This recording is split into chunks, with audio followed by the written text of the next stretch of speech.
está al frente. No sé si lo han visto el domo de la Vallejo que está al frente. Ya. Fue un intento de replicar, pero no se logró tan bien.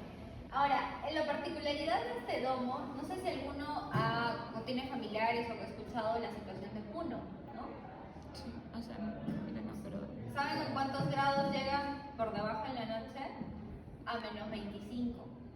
Yo he tenido la oportunidad de estar en Puno y en Juliaca. En Juliaca casi me muero del frío, o sea, literal. O sea, yo decía, ¿por qué las señoras tienen tantos,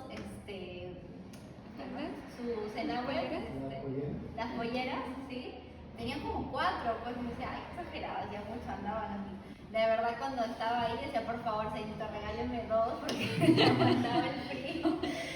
De verdad, es increíble porque es una frontera y hay mucho contrabando, de hecho, y la gente madruga para poder comprar cosas y el frío es brutal, o sea, y la gente su carita está cuarteada del frío, ¿no?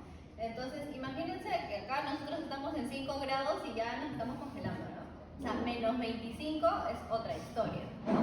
Entonces, en verdad, en esa zona se requiere sí o sí trabajar cierto sistema de ventilación mecánica, pero me pareció súper interesante este proyecto que hicieron en Católica de cómo este domo podría almacenar el calor en el tiempo del día, donde no necesariamente es que sea un calor de temperatura, sino los rayos solares son los que se captan y eso genera energía para transmitirla dentro del domo.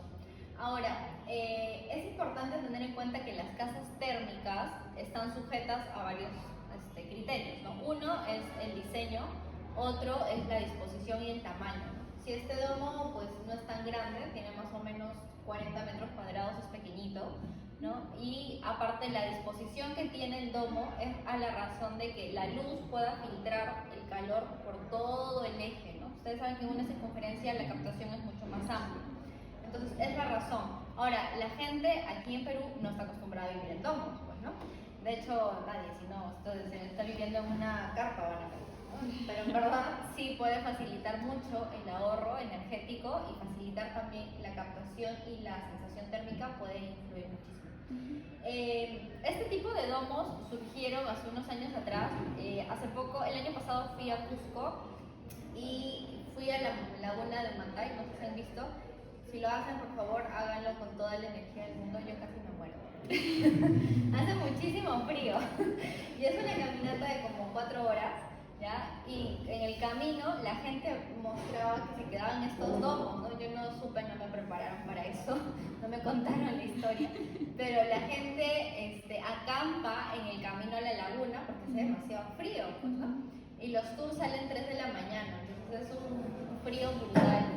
Pero la gente que ya conoce un poco la ruta, que quiere hacer la ruta, porque pasas por Laguna Humantay para ir a Machu Picchu y caminar, o sea, lo que quieren hacer el trekking de 10 días, entonces la gente acampa en estos domos. Y ahora los domos cobran como $150 por noche para quedarte. Y la gente lo paga porque no hay dónde quedarte en el camino, literalmente, ¿no? Entonces, esta propuesta de domos surgió como una necesidad bioclimática, pero ahora se ha vuelto como parte del turismo vivencial que se vive dentro de la zona del altiplano, ¿no? Uno, porque es mucho más económico, otro, porque alberga, dijeron, de 8 a 10 personas en este espacio tan pequeño, y que la gente que lo utiliza está de paso, pero le sirve para permanecer solamente la temporada que necesiten, ¿no? Y ahora hay hoteles que están aplicando estos domos para poder hacer uso y aprovechar, porque es interesante porque algunos domos le dan como visuales, ¿no? Entonces ponen con vista hacia una laguna, hacia un monte, hacia un cerro, hacia un paisaje precioso. Entonces, claro, tú estás calientito ahí adentro mientras afuera se están congelando y estás viendo maravillosamente, ¿no?, los Alpes suizos. Entonces, es interesante cómo esta tecnología puede ayudarnos a nosotros a tener en cuenta nuevos proyectos por aquí en Perú, ¿ok? Ahora, dentro de sus viviendas, pues quizá no podamos implementar el domo como tal, pero sí pueden hacer aprovechar la materialidad con la que se trabaja el domo. El domo empezó a aplicarse el sistema Molecule, no sé si han escuchado, bueno, eso ya es una clase de estructura, se los voy a mostrar. El sistema Molecule es un sistema que, de hecho, creo que me parece que no está en Netflix. Es un formato donde tú armas y desarmas la casa en cuestión de días. Entonces tú puedes hacer,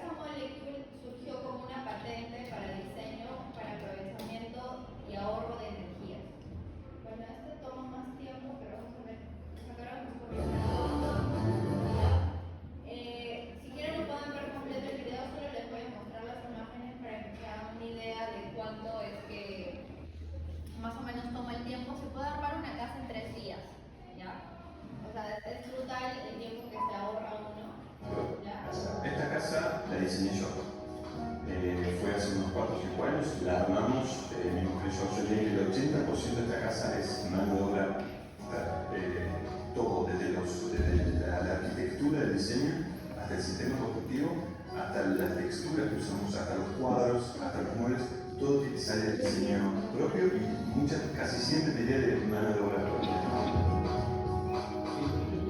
Nació en 2002. Conta hizo probar un sistema de técnicos de armonía, en contacto permanente con la naturaleza. Me encanta la naturaleza, me encanta la montaña, me encanta la selva, me encanta todos los tipos de paisajes y sobre todo desolados y rústicos. Y dije, bueno, qué bueno sería en este lugar tan lindo quedarme a vivir 1, 2, 3, 5 meses. ¿Cómo hago? En una carpa puede ser solución. Y la otra decir, bueno, ¿qué pasa? Como a mí me gusta vivir en una casa más o menos linda, decir, ¿cómo puedo hacer para, de manera simple, llevar una casa a esos lugares tan remotos? Y así surgió el concepto molecular. Para construir la casa, Coachman, expertos en Valeria y Casiola demoraron casi un año. Era todo muy experimental.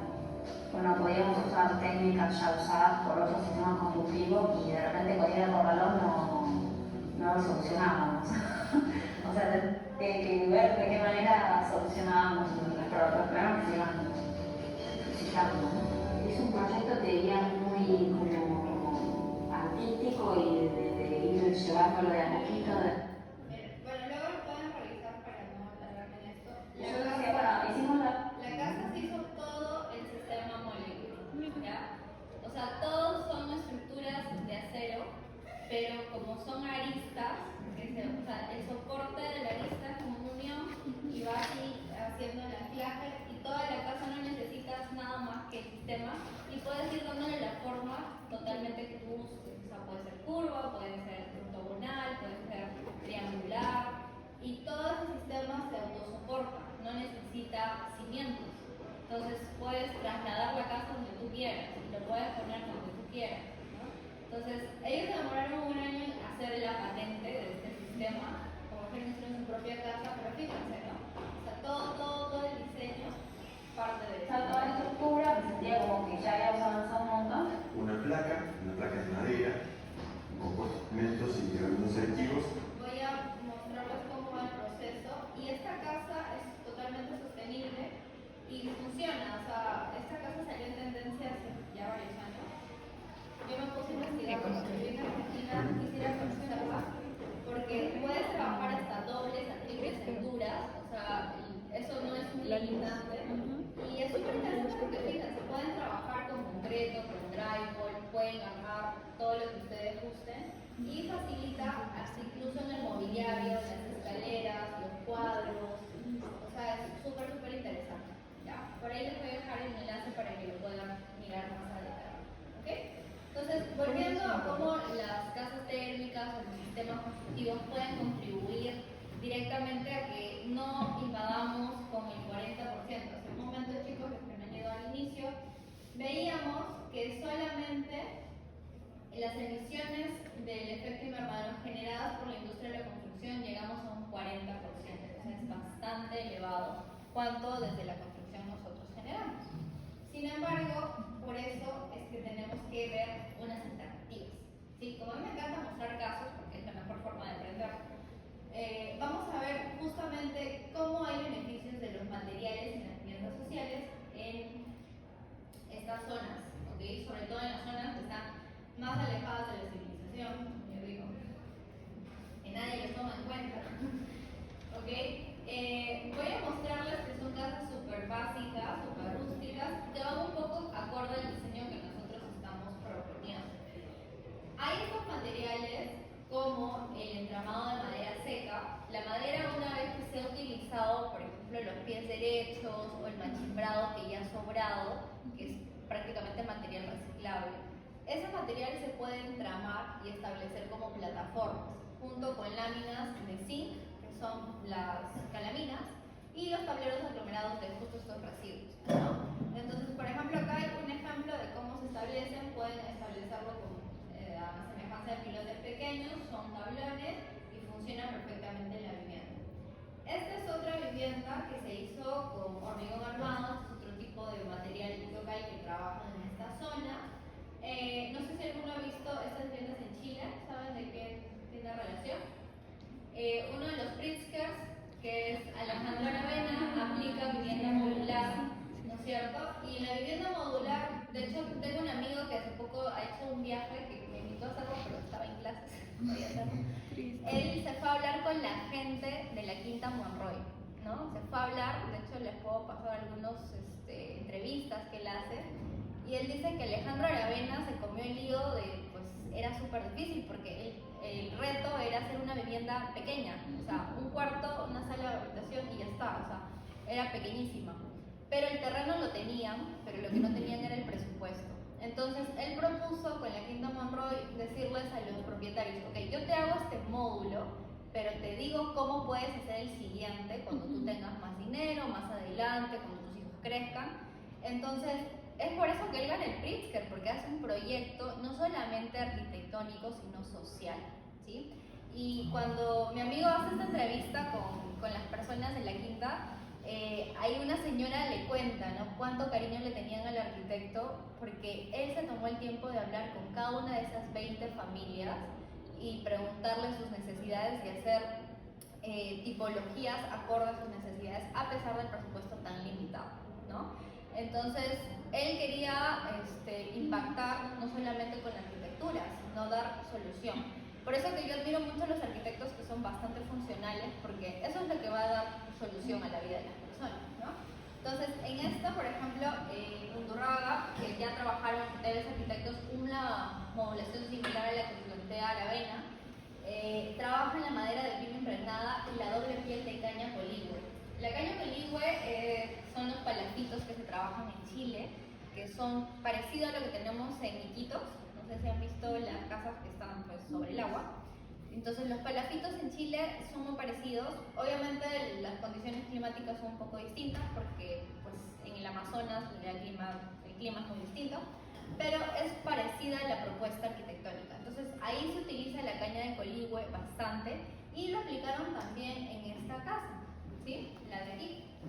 Entonces, si se dan cuenta, la caña de coligüe viene a ser como un entramado que termina siendo un acabado. Ahora, ¿qué particularidad tenía la caña de coligüe? Era que captaba el calor, pero transmitía, o sea, recuerda que vimos que en acústica también tiene un nivel de velocidad cada material. Pues en el caso del sistema bioclimático, cada material tiene una capacidad térmica de aislar o conducir el calor. Entonces, en este caso, como estaban trabajando hormigón y aparte la caña, trabajaba como celosía, a la vez de acabado y a la vez de aislamiento. Entonces, fue muy interesante la propuesta. Fíjense, todos son modulados, o sea, súper sencillo, no se complicaron la vida y funciona. Por otro lado, en esta vivienda en México han utilizado el concreto armado, pero también han hecho los marcos de viga columna. ¿Qué significa? A diferencia del sistema de confinamiento que tenemos en común, que es albañilería, ellos utilizaron a que los marcos de la columna sean a su vez como una especie de enmarcación para ventilación. O sea, generalmente pensamos que solo las vigas y las columnas deben ser estructura, pero en este caso eran vanos, ¿no? Entonces facilitaban la ventilación y trabajaban con el bloque de mampostería de concreto, y el concreto también tiene una capacidad térmica distinta. Depende mucho del lugar donde nosotros lo trabajamos, así que por aquí pueden mirar a detalle un poco más. Luego está la estructura de madera prefabricada y bambú tejido. Esta casa me pareció interesante, ¿ok?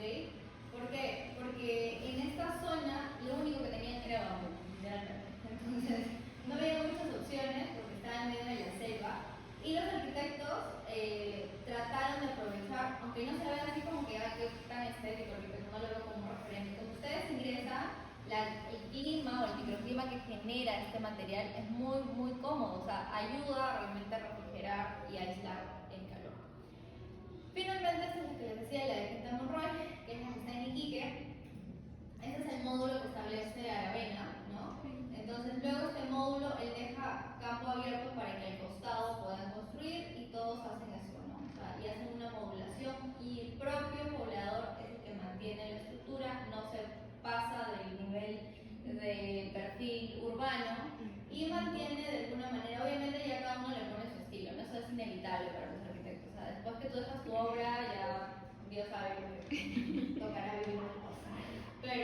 mantiene de alguna forma, o el intento que se mantiene, es de que le da amplitud y aparte genera más espacios y trabaja solamente el concreto expuesto. Fíjense que las ventanas están al centro por una razón, porque aquí genera sombra, este espacio es más cálido y esto es lo que capta el calor porque solo tenían una fachada, ¿no? Entonces, esa fachada se tenía que trabajar como iluminación, ventilación, estética, modulación, etc. ¿no? Entonces, por ahí fue una buena estrategia de Aravena, ¿ok?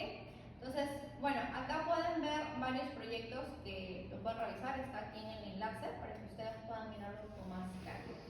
Ahora, esto hemos visto con respecto a las viviendas, cómo los sistemas de climatización se vinculan con las necesidades del mundo.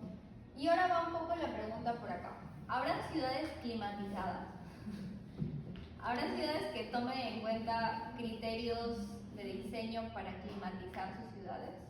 ¿Cómo podríamos climatizar la ciudad? ¿Alguna idea? A través de microclimas, crear microclimas con vegetación. Ya, la vegetación es un elemento. Daniel.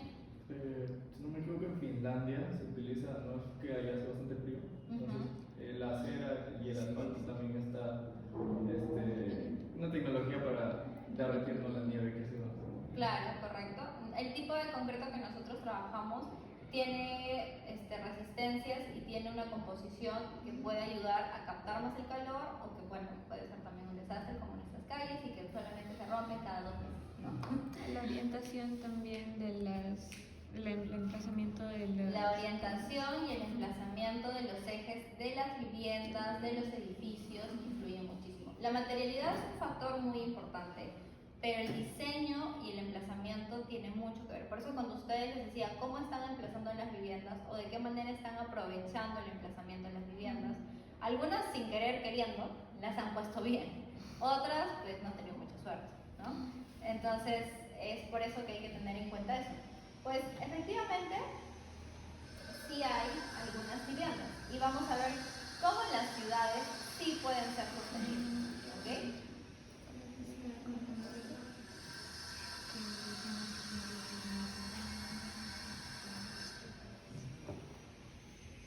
Formas de 20 especies de plantas cubren y refrescan el Oasia Hotel Downtown. En comparación con los edificios vecinos, aquí la temperatura podría ser hasta 20 grados centígrados más baja desde el arquitecto del proyecto.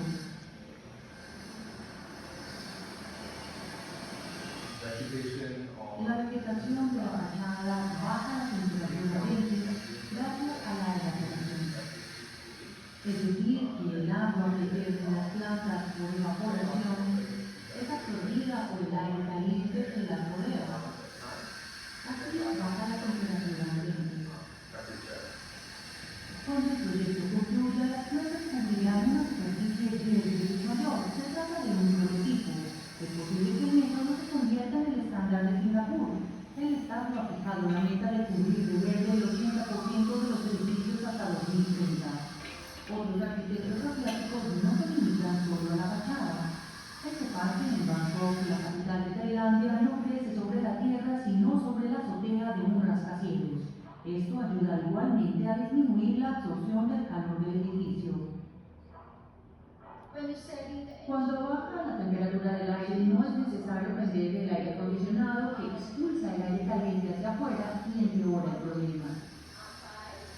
La fachada verde permite reducir el gasto de energía y los costos, además de bajar la temperatura ambiente. Yo creo que esta debería ser la norma. Los arquitectos asiáticos intentan, al igual que sus colegas en otros países, encarar los desafíos del cambio climático. El camino consiste en diseñar modelos que transformen las ciudades llenas de acero y hormigón en verdes paisajes. Interesante, ¿no? Lo que quieren plantear. Es un reto, realmente, ¿no? Como les decía al inicio, ¿qué retos tenemos que enfrentar nosotros como arquitectos?